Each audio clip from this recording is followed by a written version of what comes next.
little microphone there in the way. How do you stop your INFJ brain from focusing so much on seeking perfection in relationships? Coming up in this video, my take on it, and hopefully some helpful advice.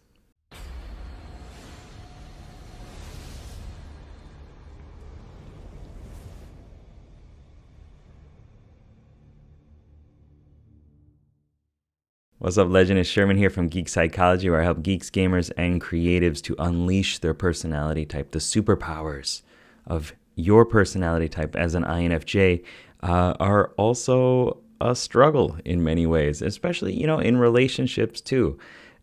Relationships are extremely on your radar, right? They're something that you think about all the time.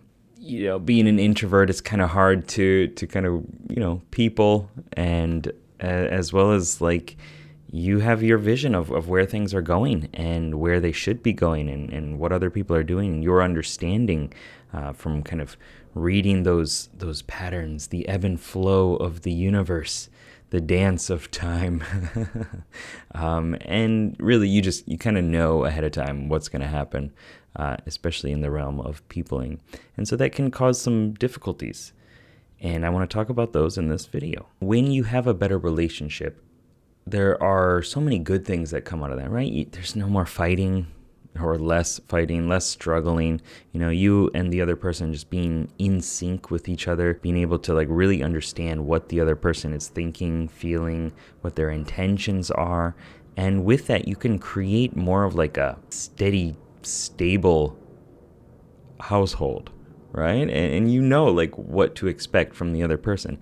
If the other person is just constantly throwing curveballs all the time, it's going to kind of jostle you, right? I was going to say rustle your jimmies, but I know that's many, many years old. I still like it. I still like that saying, though. Anyway, if you don't know what to expect from another person, that creates a lot of inner turmoil, and also it makes you vulnerable. It leaves you open to whatever bad energies that they're going to bring into the relationship, that they're going to bring into your life, or into the relationships that you have with other people as well. And it muddies the waters. It kind of stains everything, right? And you don't want that. Right? You want a better relationship where you can bond with them, when you know what to expect, and when you can, just live a more enjoyable, peaceful, exciting, even life. And perfectionism kind of intertwines within that, yeah? So if I didn't scare you off already, let's get into why perfectionism happens within relationships. As someone who does this as well as an INFP, I have my super idealistic version that I put everybody up to, right? I see the potential in you. Okay, good luck living up to that. That's how I've ruined so many relationships, because I just expect them to actually exist on this level that I'm not even existing at. Right? Because I see all this potential in them, but they're still, they're dealing with their own issues and their own struggle, their own hero's journey and stuff along the way. So let's talk a little bit now about the 4 characters within the INFJ. So let's talk about the mystic character within you, okay? This is your hero. This is the leader of the party, the one that really sets the quest goals, the mission goals in your life. And they have a vision. Right? This character has a vision. This aspect of yourself has a vision for where things are going. It's about foresight. It's this serene kind of sense of knowing what is going to happen. Embraces the unconscious mind and symbols and metaphors and things like that come up through there. First of all, that is something that a lot of people struggle with dealing with in a relationship, because it's 75% of the world don't work like that. Even more, right? If you count extroverted intuitives, but still just intuitives in general are about 25%. So you're naturally going to clash or see things and other people don't see them. And with that comes the fact that your perspective for where things are going, your understanding, your way of framing the content, right? Putting a different,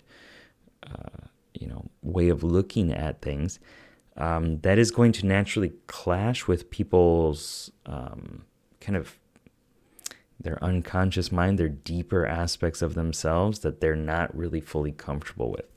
Like I've heard ESFPs and stuff say that like they just don't like unicorns, for example, because they're just unsettling. They're so strange and bizarre, right? And that's just this unease with abstractions. But that is your superpower, and yes, that is connected to the perfectionism. So we're going to bring that into talking about the next character, the Envoy. Okay, this is about unifying. This is about bringing people together, and this also pushes you out into the outer world. This is the one that like gets you to be not so focused on energy management and rejuvenating and stuff like that, but like, how can I serve people? How can I help people? What does this person need to live a better life? How can I better interact or bridge these people together, bridge myself to the other person, and just make a better culture, I suppose. And that is exhausting, especially, as an introvert. I know that's exhausting. And yet that is also the place for growth, right?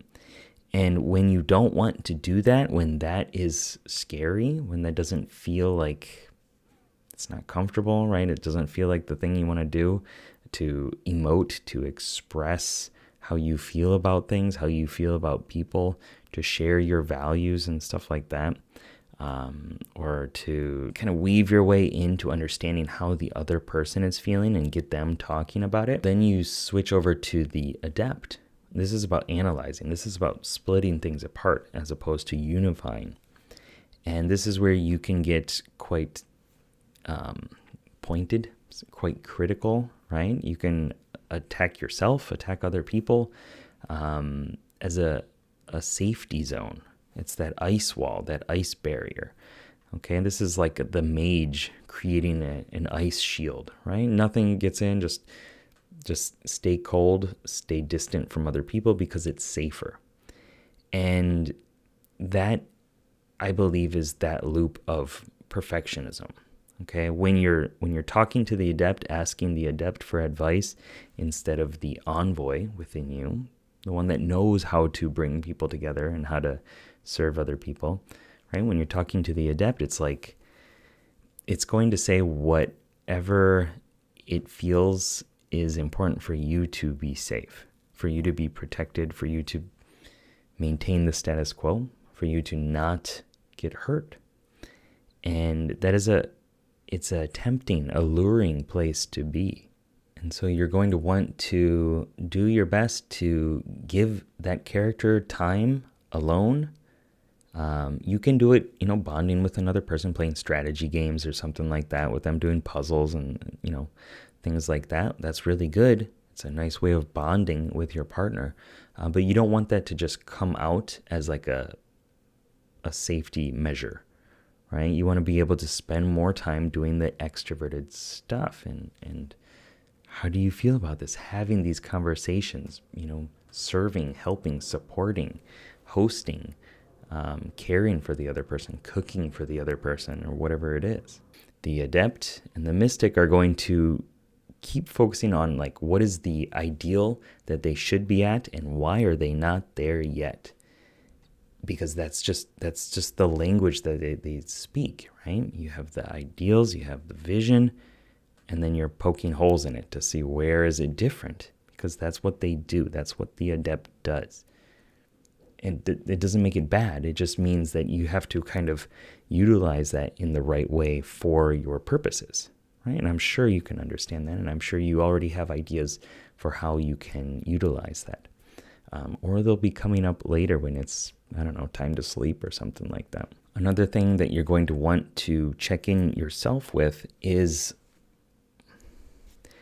when you think about that person, the one that you're in a relationship with or the one that you want to be in a relationship with, where are they in mental space?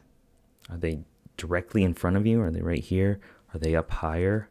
Are they kind of inside you, that's going to give you a lot of cues within the metaphor that you're using to represent them. This comes from Social Panorama by Lucas Dirks. I highly suggest checking it out. But basically, the position, the location that people and things are in your mental space is how you relate to them. Okay? So if they are directly in front of you, right, they're going to be in your focus. They're going to be something that you're facing all the time. Okay? If they're right in front of you, that's going to mean something different than if they're left in front of you, or if they've been left behind, or are they right behind you, right? There are all sorts of different meanings with those, as well as the height, the status that they're going to have. And you can also think about their size. How big are they? If they might be extremely huge within your mental landscape, and that's going to cause some issues, right? Probably because you're going to be able to see all of their flaws, see all of the issues and things like that. Where are they facing, right? Where's their gaze? Is it looking at you? Is it looking down on you? Is it looking up to you? Probably not, but it could be. Is it looking somewhere else? Once you know all these, you can move them to a better place that does not have that perfectionistic focus on it, right? So where should they be? Where could you move them? Where's somebody in your life that you don't look at in a perfectionistic type way, but you look at through admiration or just love or peace or care or something like that? You can gently ask or move that representation over there, wherever that is. I know that I just went into full woo-woo land, woo-woo territory, and that's okay, because this stuff works, and it's actually, bringing in neuroplasticity and things like that. This is not fringe stuff anymore. This is proper change work, and this is utilizing your mind, your brain, and rewiring it, and you can shape it to the way that you want it to, the way you want it to be, the way you want it to be represented within you, and the way you want to deal with it. So those are some things that you can do to have a better relationship, to stop seeking perfection in relationships, and it's coming at it in a different way, right? Because if I just gave you the advice of well, you're not perfect, so don't expect the other person to be perfect, I'm sure you'd be like, yeah, but that's not how it works, So I hope that this video gave you a different perspective of it, and that you're able to utilize it in a way of kind of readjusting how things are working within you, so that you can have a better relationship, so that you can live a better life, so that you can be happy 10, 20, 30 years from now. Keep up the lifelong questing. Good luck, have fun. Peace.